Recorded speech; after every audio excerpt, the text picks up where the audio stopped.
আলাইকুম সবাইকে। নাইমাস কুকিং আপনাদের স্বাগত। আশা করি আপনারা সবাই ভালো আছেন। আমি আল্লাহর রহমতে অনেক ভালো আছি।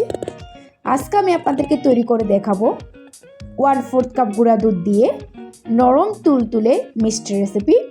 সহজভাবে মিষ্টি তৈরি করে দেখাবো। চলুন এখন আমরা শুরু করব। মিষ্টি তৈরি করার জন্য আমাদের লাগবে গুঁড়া দুধ। একটি প্লেটের মধ্যে নিয়ে নিচ্ছি 1/4 কাপ গুঁড়া দুধ। তার সাথে দিয়ে দিচ্ছি 1/4 কাপ ময়দা। এখন দিয়ে দিচ্ছি 1 চামচ বেকিং সোডা। এখানে বেকিং সোডাটা ইউজ করতে হবে, বেকিং পাউডার ইউজ করা যাবে না। দিয়ে দিচ্ছি 1 চামচ সয়াবিন তেল। তেলটা দেওয়ার পরে ময়দার দুধের সাথে ভালোভাবে মিশাতে হবে। আপনাদের হাতের কাছে যদি ঘি বা বাটার থাকে তাহলে এগুলো ইউজ করতে পারেন। আমার ছিল না, সেজন্য আমি আজকে তেল দিয়ে আজকে মিষ্টিগুলো তৈরি করে দেখাবো সহজভাবে। মুঠো করার সাথে সাথে দলা পেকে যাচ্ছে, এভাবে করে ভালোভাবে মিশাতে হবে।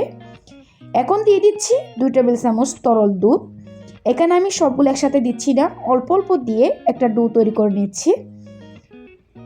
আমার ডোটা তৈরি করা হয়ে গেছে। ডোটাকে একটু রেস্টে রাখতে হবে, সেজন্য আমি ঢাকা দিয়ে এটাকে 10 মিনিট রেস্টে রেখে দিয়েছি। এর ফাঁকে আমি চিনি শিরাটা তৈরি করে নিচ্ছি। একটি প্যানের মধ্যে নিয়ে নিয়েছি 1/2 কাপ চিনি, তার সাথে দিয়ে দিয়েছি 1 কাপ পানি। আমি হাফ কাপ করে দুবার দিয়েছি। আমি শিরাটা একদম পাতলা করে তৈরি করব, সেজন্য আমি পানি একটু বেশি করে দিয়েছি।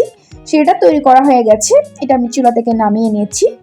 10 মিনিট পর ডোটা দেখে নিলাম। ডোটা আগের থেকে অনেকটা সফট হয়েছে, তাও আমি হাত দিয়ে একটু মতে নিচ্ছি যাতে মিষ্টির শেপগুলো ভালোভাবে দেওয়া যায়। দুধ থেকে অল্প একটু ডো নিয়ে নিয়েছি, হাতের তালুতে গুঁড়িয়ে আমি গোল করে মিষ্টির শেপগুলো দিয়ে দিচ্ছি। আপনারা চাইলে লম্বা করে আপনাদের যেরকম ইচ্ছা সেভাবে করে মিষ্টিগুলো তৈরি করে নিতে পারেন। আমি এভাবে গোল গোল করে সবগুলো মিষ্টি তৈরি করে নিয়েছি। এখন আমি এগুলো বাছতে চলে যাচ্ছি। একটি কড়ার মধ্যে পর্যাপ্ত পরিমাণ সয়াবিন তেল গরম করে নিয়েছি। চুলার আঁচটাকে একেবারে লোতে রেখে আমি মিষ্টিগুলো ভেজে নিচ্ছি। দেখুন একদম লাল করে মিষ্টিগুলো ভেজে নিয়েছি। এগুলো আমি গরম থাকা অবস্থায় ঠান্ডা শিরার মধ্যে দিয়ে দিয়েছি।